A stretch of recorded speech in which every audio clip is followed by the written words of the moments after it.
Интерактивные мероприятия говорите. Будущее покажет.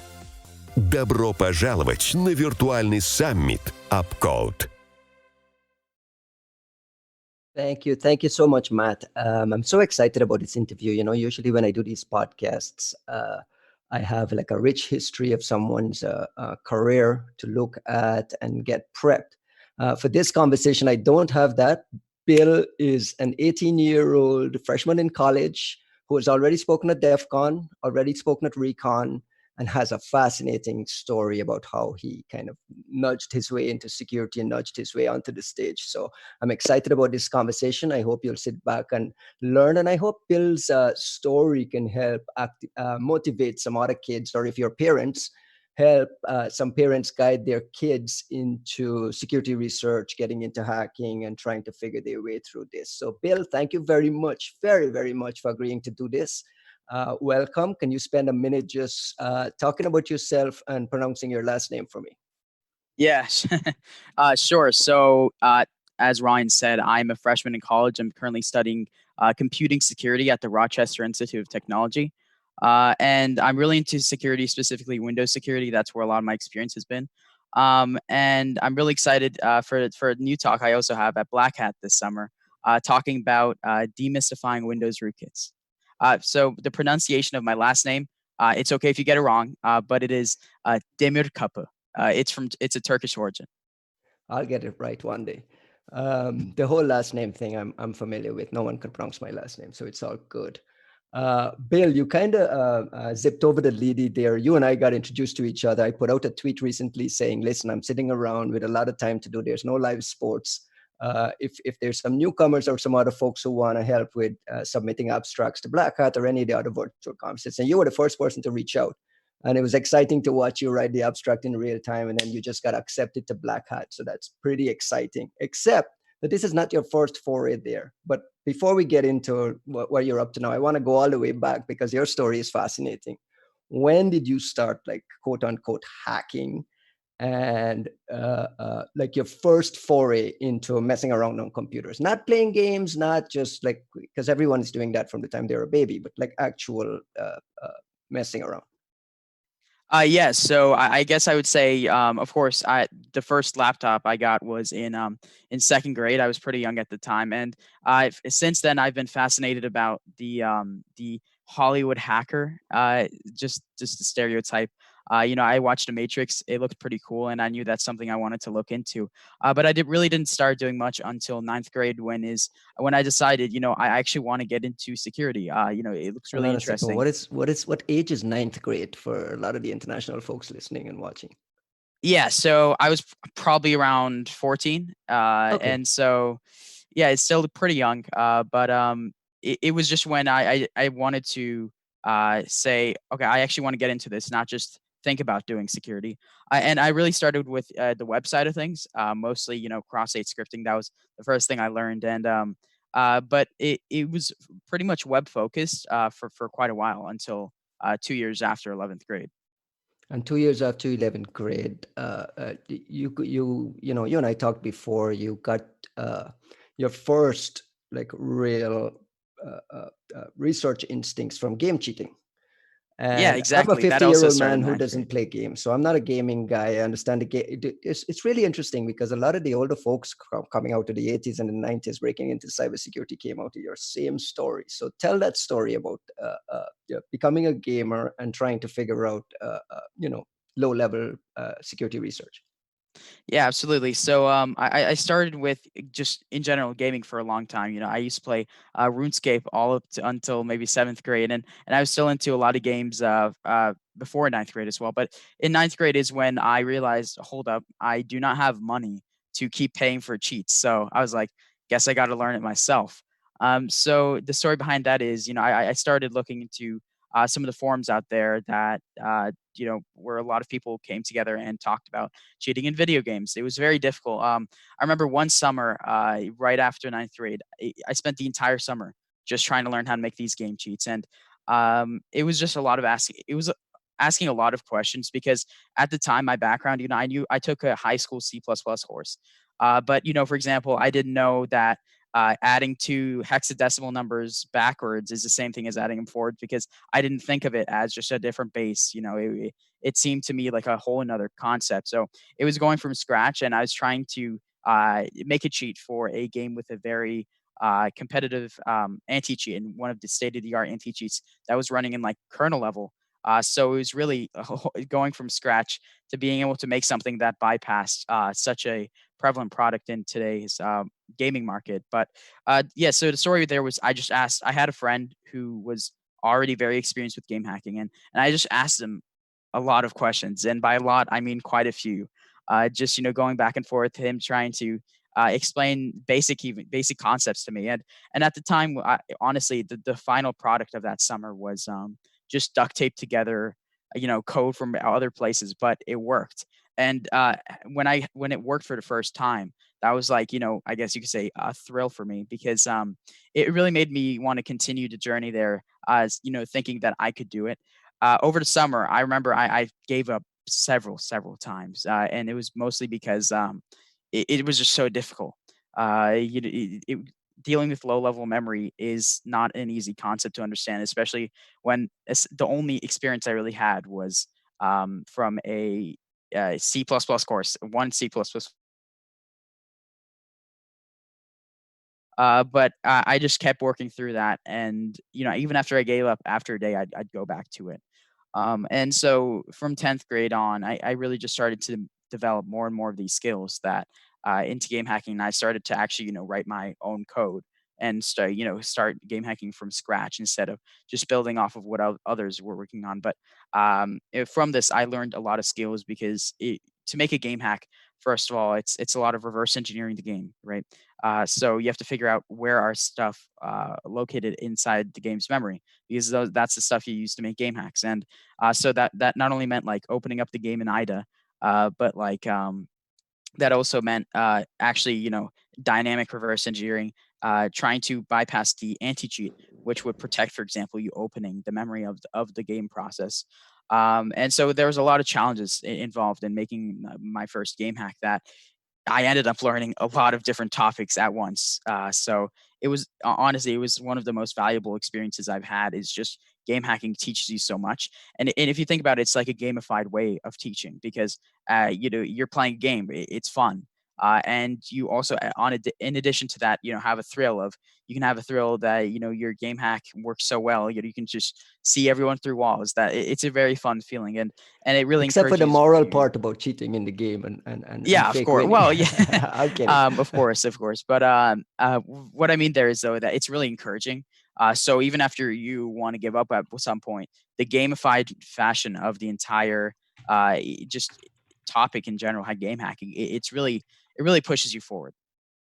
It's fascinating because so you're in high school. There's something trips in your brain that, okay, this game thing and this game hacking and game cheating, that you got invested in and interested in it for an economic reason, to save money, and something tripped in your brain that, oh my gosh, this is a skill that translates perfectly to security. When did that happen? And can you Yes. explain to some of the kids watching, like, not only when did it happen, but what was it?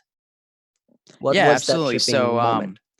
the summer before my 11th grade, I realized I was looking at these skills, and I was doing a lot of, reverse engineering and binary exploitation, and bypassing these kernel drivers, and writing my own kernel drivers even. And so at that point, I was like, it sounds like I have a lot of experience that actually translate well to the infosec industry. Now, I wouldn't say it was like a perfect, like, oh, this is perfectly applicable to infosec. It was more like, this might be. I was still very, very uncertain, but I thought that I had the necessary skills that where I could really start a career in the infosec industry. And so what I decided to do was, for the next summer, I wanted to find an internship. And so this process was very grueling, but essentially my strategy was find any security conference I can go to, and then try So to wait. network there. Tell I want to set up this story because I heard this story before, but I want to let me just Yeah. put it on a mat for the audience, right? So Bill is a high school kid. This moment has happened where, okay, all this game cheating stuff, he start to match it to a potential career in security. So now he thinks, okay, now I need to go to security conference and I need to build my network. Now Bill is a teenager in the Boston area, so you're setting out looking for random security conferences on the internet to just go and build your network. Tell us what happens next. Yes. So, well, the first conference I went to wasn't actually a security conference because I thought, even business conferences, that they're going to have the people that can, maybe get me an internship that could be good to network with. So the first conference I went to was called Business of Software. And there I actually met a lot of people. I didn't get an internship from it, but I still like networked pretty well. And it was a lot of, corporate executives talking about how to write software and specifically the management procedures around that. And the general strategy there was to get into these conferences that normally cost you $3,000 or something for a ticket.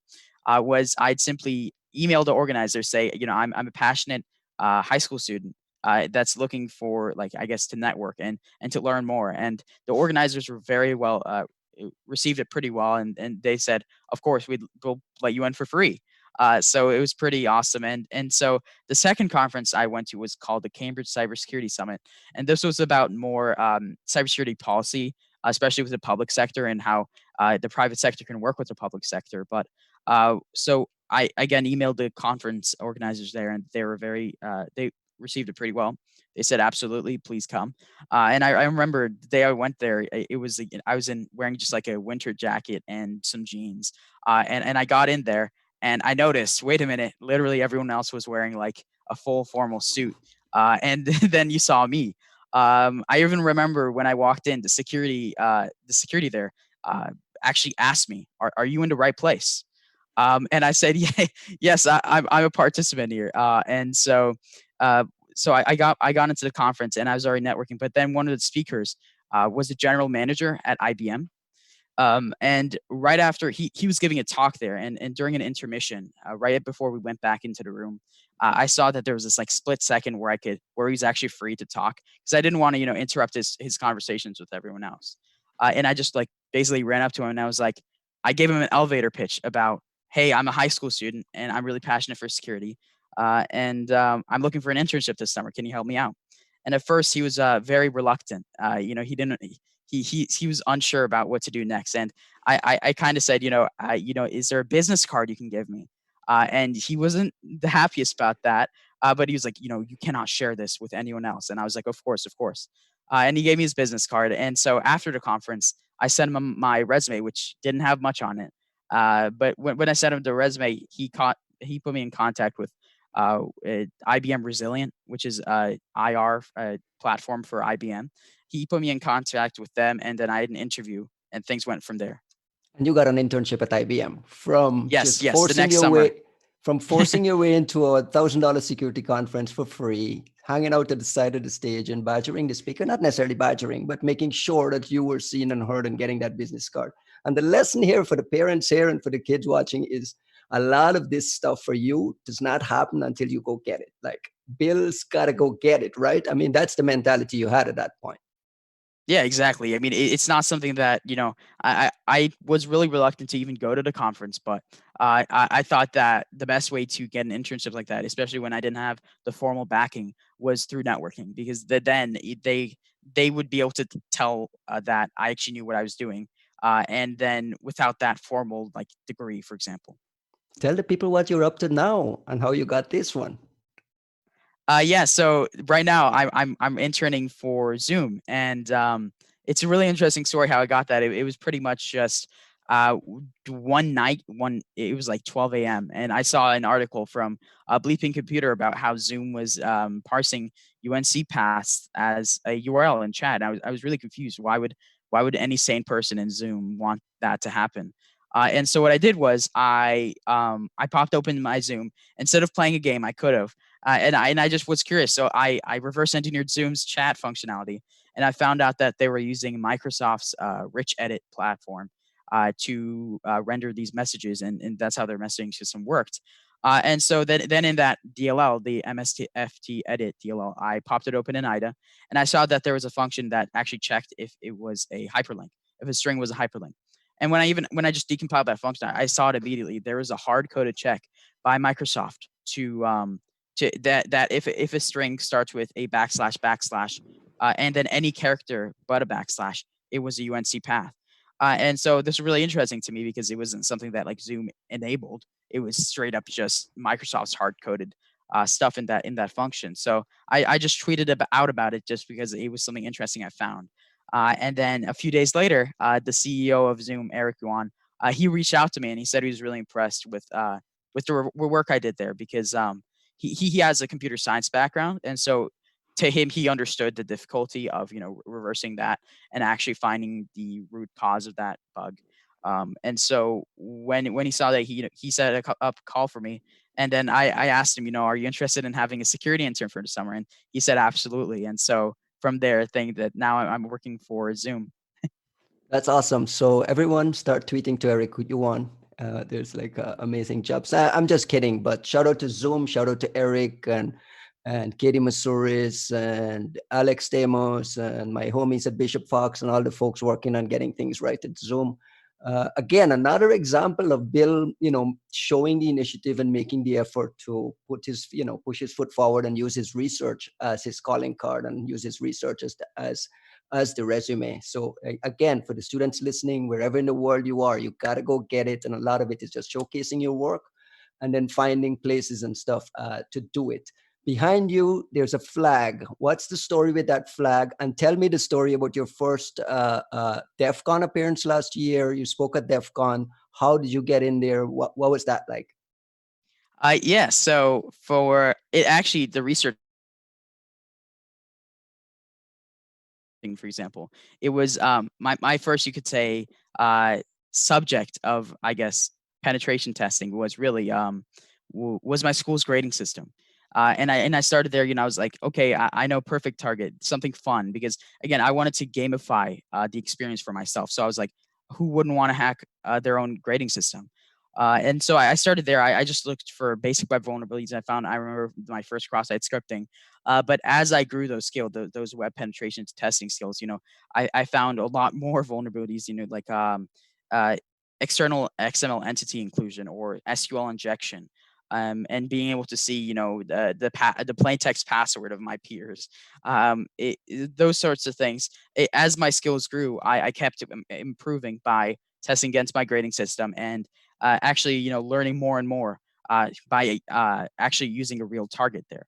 And so in 11th grade, that was actually the first time I applied. I got denied. But I didn't let that discourage me because the next year in my 12th grade, I did a lot more research that was on specifically Blackboard, which was the company that we used school software from, and I found a lot more vulnerabilities, and I made sure to improve my talk to the point where there was a significant amount of vulnerabilities and an amazing story behind it as well, because there was complications such as Blackboard, the company that the school software company. I had to sign a contract with them, but that whole experience was an amazing story, and I now had the technical backing to support that story, because DefCon isn't like, war story plays. It's more about the nitty gritty stuff. And so then when I reapplied in 12th grade, I got in. And yeah, so this flag is a speaker flag they gave me for speaking there this past summer. You're muted, by the way. Sorry, that's awesome. Congratulations again on that. Quickly, on the upcoming Black Hat Talk, what's the big lady and why should people come and listen to your talk? Yeah, absolutely. So the big thing about that talk is that I'm going to be moving past just doing theory or just talking about different techniques that are possible to do. And a large focus of the talk will be my own rootkit that I wrote. It's called Spectre, and how it works is that it will hijack the user mode network stack so that you can communicate with the malware over legitimate ports. So, for example, if you have some Windows services listening on port 1234, the malware can be controlled by sending a specially crafted packet to that port, and then my hook in kernel will actually be able to intercept that and then read a command from that. But really, I wanted to the talk I'll be giving. It's not just saying here's stuff you can do, and this is a potential way of doing it, but it's actually applying that theory in an example rootkit that I'll also be releasing with my talk. Thank you very much, Bill. Appreciate the time you come spend to tell your story here. Best of luck with everything. Continue to hack the planet. A big fan of yours. I encourage all the kids to follow follow Bill's work on the screen right now. There's a QR code above Bill's head. I believe Matt has set that up to point to Bill's website or his blog. I'm not sure, or his GitHub. Above my head is a QR code there that points to my podcast, securityconversations.com. Head over there, subscribe, listen, help to share it. Bill, thank you again. Matt, thank you again for providing this opcode platform for to showcase some of these things. So I appreciate it, and thank you. Yeah, thanks for having me. Thank you, guys. It's a pleasure to have you on the stream. Very interesting story. I was every time, it's always very interesting to know like how people get into like reverse engineering, especially now because bug bounties, like web application security is way more trendy, especially with the new generation. And I remember like when I guess when I was your age now, I met like Dino Daizovi, who is a pretty well-known like Mac hacker, but also did some Windows stuff. And even back then when I was talking with him about it, he was like, oh yeah, well, when we started, we all were running Windows 2000. So whenever we wanted to try something, like the barrier of entry was not as high, but like now, like the barrier of entry is even higher, especially if you want to do like like operating system security, and that's pretty cool, to see that there's still like a whole new generation of people being interested in it, and it's really fascinating because I'd spend a lot of time talking to people about their careers, and there's so many folks who are CTOs and big engineering leaders at big companies like Microsoft and Google who came out of game cheating, who came out of this great game cracking world. So I mean, this is the natural evolution of what Bill is doing isn't unique to kids these days. It's just a different different platforms and I think Bill and these guys have it actually a lot easier because there's a lot more documentation about stuff and a lot easier YouTube videos and tutorials for everything. So if you're a kid these days and you want to be a researcher and you want to be a hacker, there's no excuse for not self-learning. Well, not that there's no excuse, but there's little excuse. You know what I mean? Yeah, I mean, like you still need to put the work in it, like I don't think there is like more easy or anything because there's more things to learn. So it's you can get in the noise like very quickly, even like just reading. But yeah, cool stuff, Bill. Let's check if the chat has any questions. So there is one person who has a question for you, Bill. Did you join RITSec? It's a CTF player who was asking. Yes, I think I actually, so RITSec is the security club at the Rochester Institute of Technology, and I am a member there, and I did play in the CTF as well. I think I believe I got second place. Oh, that's pretty cool. Congratulations. Yeah, thank you. How big is RITSec? Is it like a big group at the university or?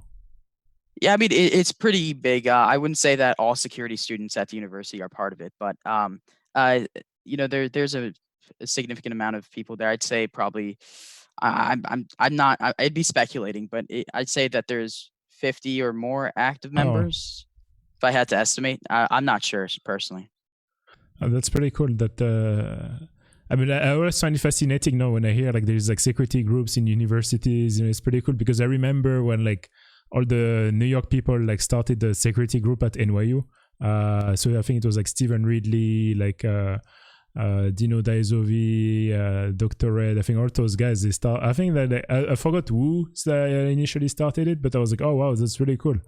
But it's nice to hear that a lot of universities now have a lot of groups. That's pretty cool. Yeah.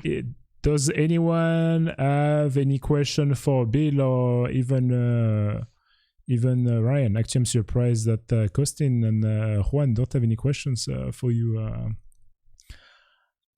Oh, I scrolled.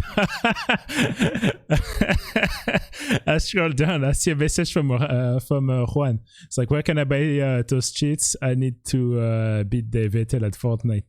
Yeah, I mean, like, can you tell us slightly, just for people who have no idea, like about the P2C like model, like how big is that market? Because the thing is, a lot of people in the industry are very familiar with, like the exploit market, mainly for exploitation, selling to governments or like vulnerability brokers, but very few people are familiar with how the P2C like market works and how they would even leverage vulnerabilities. Yeah, sure. So the PTC market, I've mostly work. What I've seen is the AAA games, the ones with the state of the art anti cheats. It's quite a lucrative market because of the high detection rate and because of how much is invested into the anti cheats. The cost of these cheats go up as well, and I know that there's a lot of cheats for those games with the state of the art anti cheats that can go for $100 a month or more. I've seen some even like for private leagues go for $1,000 just to get into these get into these pay to cheats, and so it's quite a lucrative market for the lower end games that might not have the high tier anti cheats. The idea there is that they sell them for cheap, but they do mass selling, so that means they'll sell to a significant amount of people, which will again make the same amount of money. And so the P2C market is still alive and well, and it's quite lucrative as well as because of the high entry to even make these cheats and keep them undetected. People charge a lot for them. Would they use 0 days for P2C? So it means pay to cheat, if I didn't mention it before for the chat. Sorry, what was the question?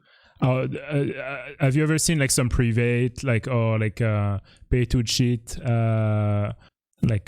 programs that were containing like 0 days for like local privilege escalation, like to load the driver and everything? Because even recently, I think it's Alex Ionescu was tweeting, how can we all agree that driver signing is a joke, because he was pointing to a GitHub that was just showing that driver that was like signed and that like all those like features, so would you, because like for instance the Capcom driver actually comes from a well-known cheater forum, and then it was used in a lot of malwares. So have you ever seen like P2C stuff using like 0 days for like local privilege escalation or stuff like this?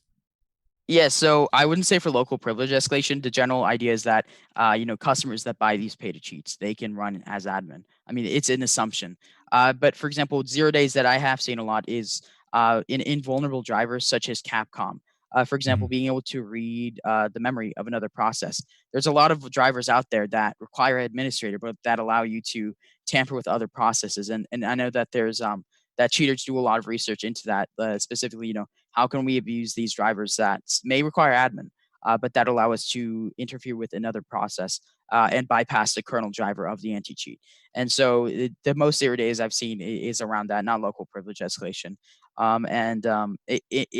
It's quite interesting as well, because a lot of the vulnerable drivers I found were also during the course of trying to make, a cheat, because vulnerable drivers are really hard to, first of all, prevent, because there's legitimate software using those vulnerable drivers.